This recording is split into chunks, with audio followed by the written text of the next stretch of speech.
Bonjour à tous et à toutes, bienvenue sur Arrête de te battre, tu vas encore grossir. Alors j'ai fait évoluer les choses, donc bienvenue dans cette vidéo, mais aussi ce podcast.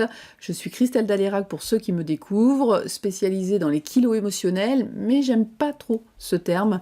Avec le temps, j'accompagne en tous les cas les personnes qui ont des difficultés avec leur silhouette, mais aussi l'estime d'eux-mêmes. Alors cette vidéo, vous pouvez donc la retrouver en podcast sur Deezer, Spotify et Amazon Music. Alors, je me suis relancée dans les vidéos, en plus des podcasts, parce que pour moi, c'est vraiment une passerelle vers une meilleure compréhension de soi, mais aussi de son corps. C'est aller, on va voir, au-delà des apparences. On va parler à la fois du corps physique, de tout ce qui tourne autour des problématiques du surpoids, mais aussi des émotions. Et aussi, dans ces vidéos et ces podcasts, je vous partage aussi des astuces, on va dire, pour essayer de briser les chaînes qui limitent l'équilibre émotionnel, mais aussi le bien-être physique.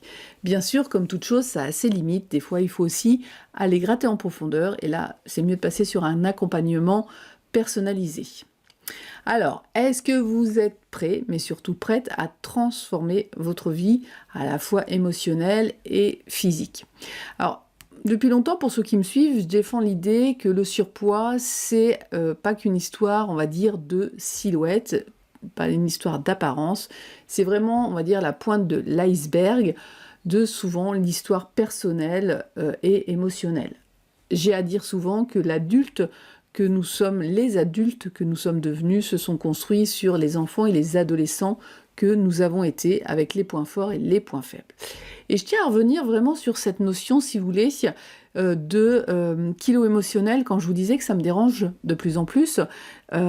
J'entends, ou ce que j'en comprends, en tous les cas, des explications, c'est que les émotions nous font manger, ce qui est vrai, et il suffit de mettre simplement des techniques en place pour, si vous voulez, vous libérer de ça. Pour moi, c'est remettre du contrôle.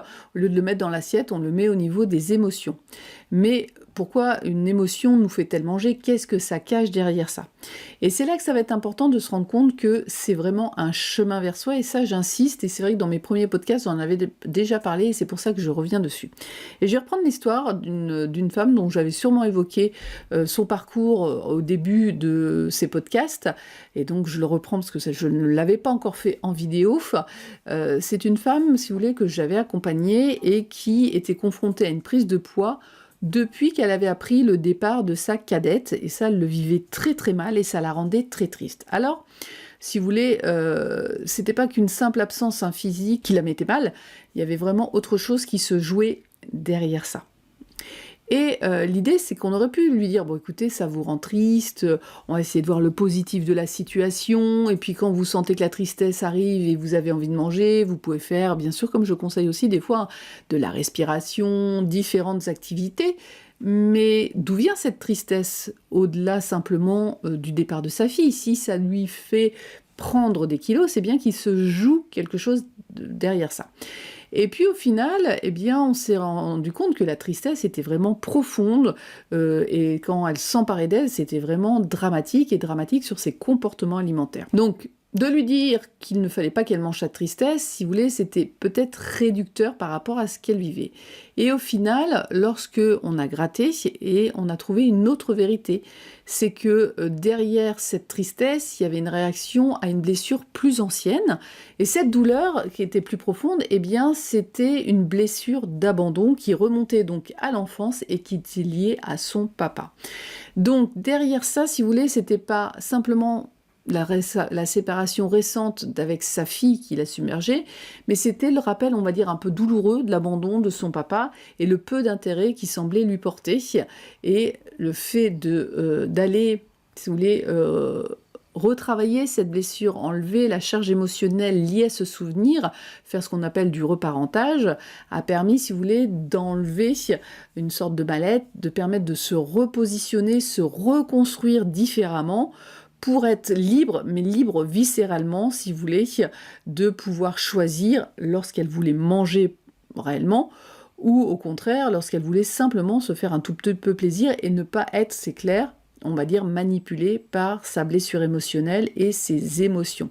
Donc vous voyez bien à travers cette histoire, je reviens vraiment sur l'idée que lorsqu'on part sur le chemin, si vous voulez, de je veux mincir, je veux trouver une silhouette qui me corresponde plus, avec lequel je vais me sentir bien, où je vais pouvoir m'affirmer, bien souvent, c'est pas qu'une histoire de corps physique et de gestion des émotions, c'est d'aller rechercher derrière ça, on va dire, des blessures plus anciennes pour pouvoir reconnaître ces blessures, pouvoir réparer ces blessures et enfin repartir dans la vie en étant plus équilibré en tant qu'adulte et pouvoir vraiment être en lien avec ses valeurs. Donc c'est aussi ça qu'il faut voir, il y a une base de reconstruction sur ses valeurs, sur l'amour de soi.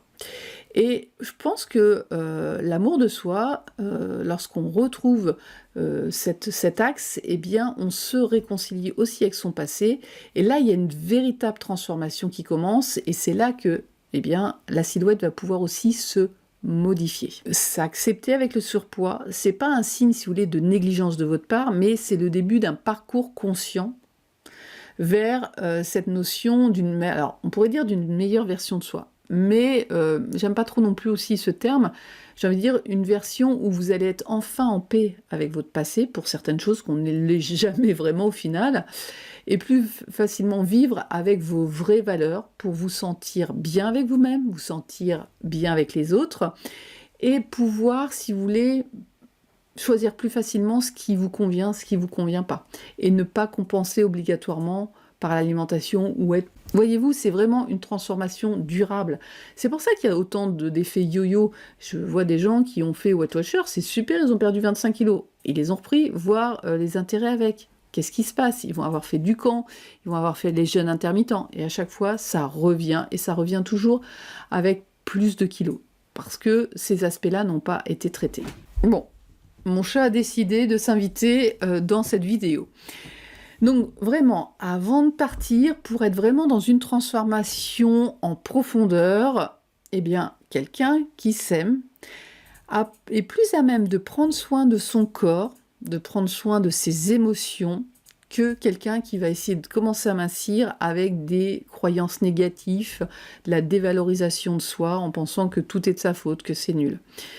Vraiment, l'amour de soi alimente vraiment la motivation, la patience, la persévérance, et qui sont nécessaires pour surmonter les défis que l'on va rencontrer au quotidien pour mincir. Ça va être aussi par le biais de l'amour de soi qu'on va pouvoir ajuster nos habitudes de vie en fonction vraiment de qui on est, de nos compétences et de nos valeurs.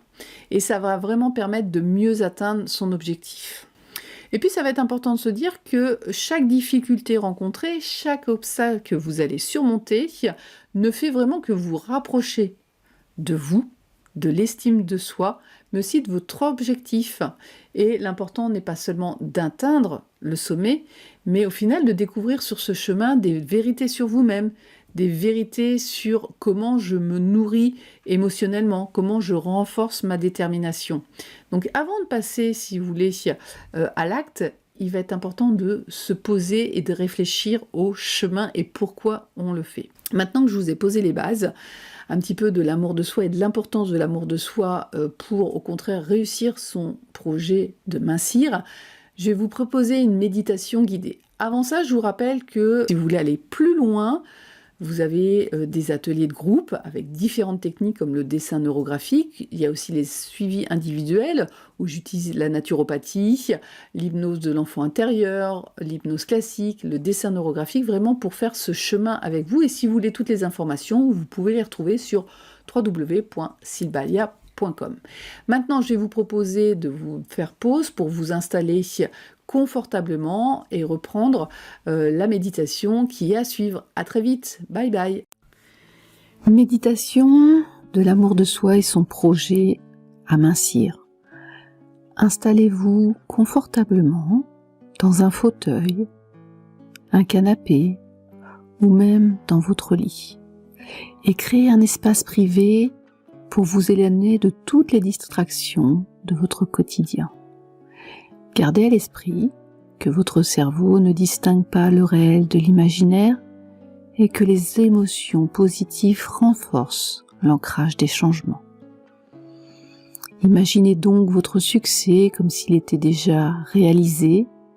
Vivez pleinement cette réussite. Alors pour commencer, vous allez porter votre attention sur votre environnement immédiat. La lumière, les couleurs, les sons ambiants, y compris ceux de l'extérieur, la musique ou même les bruits de votre propre corps, comme votre respiration ou les battements de votre cœur. Ne cherchez pas à accomplir quoi que ce soit de particulier. Laissez-vous simplement être en prenant le temps de vous recentrer. Laissez votre respiration devenir calme et régulière, comme si rien d'autre n'avait d'importance à cet instant. Inspirez le calme et la tranquillité. Expirez les tensions et les crispations. Recommencez 2 ou 3 fois à inspirer ce calme, cette tranquillité, cette sécurité, et à expirer les tensions, les crispations, la peur, les doutes. J'inspire et j'expire. Et maintenant, cette tranquillité installée, choisissez un point devant vous, réel ou imaginaire, qui symbolisera votre cible et votre objectif. Laissez votre regard se fixer sur ce point, même s'il devient flou ou que vos yeux souhaitent se fermer. En conservant votre respiration paisible, élargissez votre champ de vision pour inclure tout ce qui entoure ce point.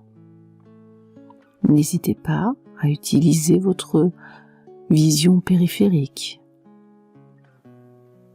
Puis, tout en gardant cette large perspective et en gardant votre respiration calme et détendue, tournez votre attention vers les sensations de votre corps, ce corps posé sur le support du siège ou du lit. Et à présent, fermez les yeux, en restant attentif aux sons et aux sensations que vous ressentez. Cet état de conscience vous connecte à vos ressources intérieures, ouvrant le chemin vers la transformation. Vous pouvez déjà ressentir votre corps se détendre et se relâcher davantage à chaque seconde.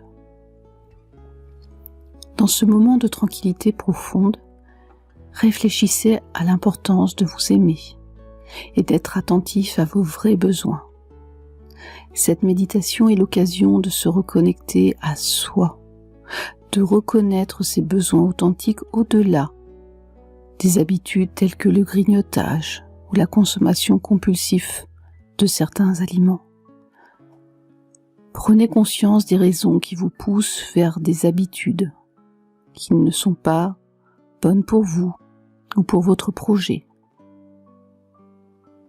Interrogez-vous sur leurs véritables bénéfices pour votre bien-être.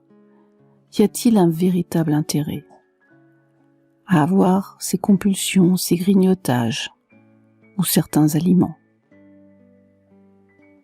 Maintenant, visualisez-vous prenant soin de vous avec amour, choisissant des actions et des aliments qui nourrissent votre corps mais aussi votre esprit. Imaginez-vous satisfaite de ces décisions.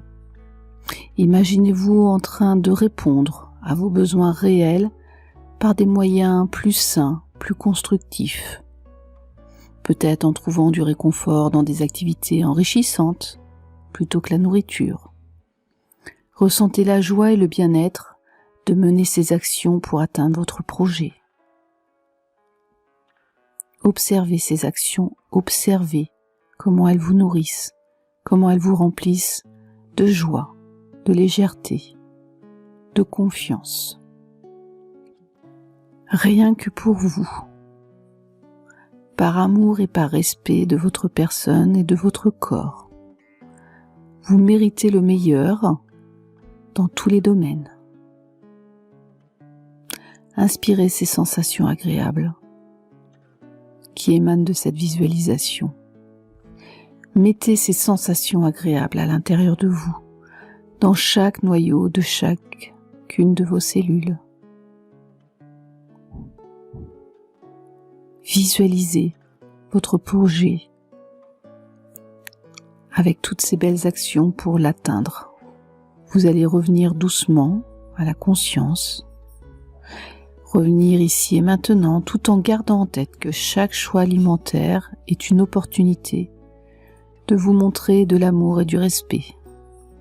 C'est en étant pleinement conscient et en dégustant chaque bouchée que vous pouvez vraiment apprécier la nourriture, tout en étant attentif à ses effets sur votre corps et votre esprit. Soyez-en conscient. Comptez maintenant de 5 à 1 pour revenir à l'instant présent, enrichi de cette nouvelle perspective sur l'aliment et vous. Avec chaque nombre, ressentez-vous plus ancré et prête à accueillir le changement positif dans votre vie. Lorsque vous atteignez 1, ouvrez les yeux, pleinement conscient de votre environnement et de vous-même, prête à poursuivre cette journée avec une nouvelle approche de votre projet de l'alimentation et un engagement renouvelé envers votre amour propre et à l'écoute de vos besoins véritables. À très vite.